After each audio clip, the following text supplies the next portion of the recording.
Primer libro de Samuel, capítulo 1. En la sierra de Efraín había un hombre sufita de Ramatayim. Su nombre era Elcaná, hijo de Jeroán, hijo de Eliú, hijo de Tou, hijo de Suf, efraimita. Elcaná tenía 2 esposas, una de ellas se llamaba Ana y la otra Penina. Esta tenía hijos, pero Ana no tenía ninguno.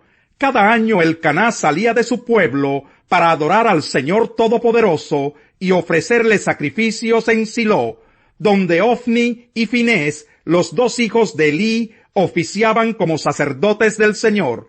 Cuando llegaba el día de ofrecer su sacrificio, Elcaná solía darles a Penina y a todos sus hijos e hijas la porción que les correspondía, pero a Ana le daba una porción especial, pues la amaba a pesar de que el Señor la había hecho estéril.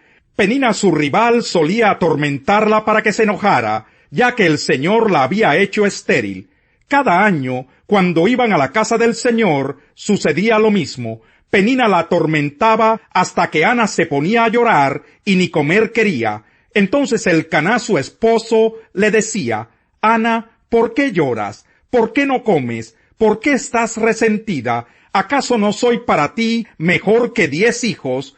Una vez, estando en Silo, Ana se levantó después de la comida, y a la vista del sacerdote Elí, que estaba sentado en su silla junto a la puerta del santuario del Señor, con gran angustia comenzó a orar al Señor y a llorar desconsoladamente. Entonces hizo este voto: Señor Todopoderoso, si te dignas mirar la desdicha de esta sierva tuya, y si en vez de olvidarme te acuerdas de mí, y me concedes un hijo varón, yo te lo entregaré para toda su vida, y nunca se le cortará el cabello.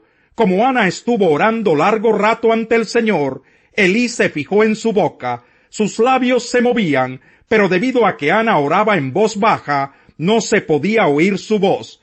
Elí pensó que estaba borracha, así que le dijo: ¿Hasta cuándo te va a durar la borrachera? Deja ya el vino. No, mi señor, no he bebido ni vino ni cerveza. Soy solo una mujer angustiada que ha venido a desahogarse delante del Señor. No me tome usted por una mala mujer. He pasado este tiempo orando debido a mi angustia y aflicción. Vete en paz, respondió Elí, que el Dios de Israel te conceda lo que le has pedido. Gracias. Ojalá favorezca usted siempre a esta sierva suya. Con esto, Ana se despidió y se fue a comer. Desde ese momento su semblante cambió. Al día siguiente madrugaron, y después de adorar al Señor, volvieron a su casa en Ramá. Luego Elcaná se unió a su esposa Ana, y el Señor se acordó de ella. Ana concibió, y pasado un año dio a luz un hijo, y le puso por nombre Samuel, pues dijo: Al Señor se lo pedí. Cuando Elcaná salió con toda su familia para cumplir su promesa y ofrecer su sacrificio anual al Señor, Ana no lo acompañó. No iré hasta que el niño sea destetado, le explicó a su esposo. Entonces lo llevaré para dedicarlo al Señor, y allí se quedará el resto de su vida. Bien, haz lo que te parezca mejor, respondió su esposo Elcaná. Quédate hasta que lo destetes, con tal de que el Señor cumpla su palabra. Así pues, Ana se quedó en su casa y crió a su hijo hasta que lo destetó. Cuando dejó de amamantarlo, salió con el niño, a pesar de ser tan pequeño, y lo llevó a la casa del Señor en Silo. También llevó un becerro de 3 años, una medida de harina y un odre de vino. Luego sacrificaron el becerro y presentaron el niño a Elí. Dijo Ana: Mi señor, tan cierto como que usted vive, le juro que yo soy la mujer que estuvo aquí a su lado, orando al Señor. Este es el niño que yo le pedí al Señor, y él me lo concedió. Ahora yo, por mi parte, se lo entrego al Señor. Mientras el niño viva, estará dedicado a él. Entonces Elí se postró allí ante el Señor. Capítulo 2. Ana elevó esta oración: Mi corazón se alegra en el Señor, en él radica mi poder. Puedo celebrar su salvación y burlarme de mis enemigos. Nadie es santo como el Señor, no hay roca como nuestro Dios, no hay nadie como él. Dejen de hablar con tanto orgullo y altivez, no profieran palabras soberbias. El Señor es un Dios que todo lo sabe, y Él es quien juzga las acciones. El arco de los poderosos se quiebra, pero los débiles recobran las fuerzas. Los que antes tenían comida de sobra, se venden por un pedazo de pan. Los que antes sufrían hambre, ahora viven saciados. La estéril ha dado a luz 7 veces, pero la que tenía muchos hijos languidece. Del Señor vienen la muerte y la vida. Él nos hace bajar al sepulcro, pero también nos levanta. El Señor da la riqueza y la pobreza. Humilla, pero también enaltece. Levanta del polvo al desvalido y saca del basurero al pobre, para sentarlos en medio de príncipes y darles un trono esplendoroso. Del Señor son los fundamentos de la tierra, sobre ellos afianzó el mundo. Él guiará los pasos de sus fieles, pero los malvados se perderán entre las sombras. Nadie triunfa por sus propias fuerzas. El Señor destrozará a sus enemigos. Desde el cielo lanzará truenos contra ellos. El Señor juzgará los confines de la tierra, fortalecerá a su rey y enaltecerá el poder de su ungido. Elcaná volvió a su casa en Ramá, pero el niño se quedó para servir al Señor, bajo el cuidado del sacerdote Elí. Los hijos de Elí eran unos perversos que no tomaban en cuenta al Señor.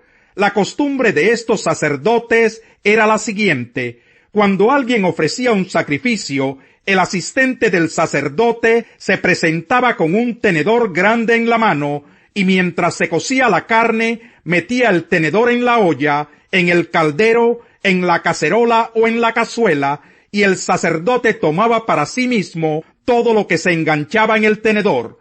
De este modo trataban a todos los israelitas que iban a Silo.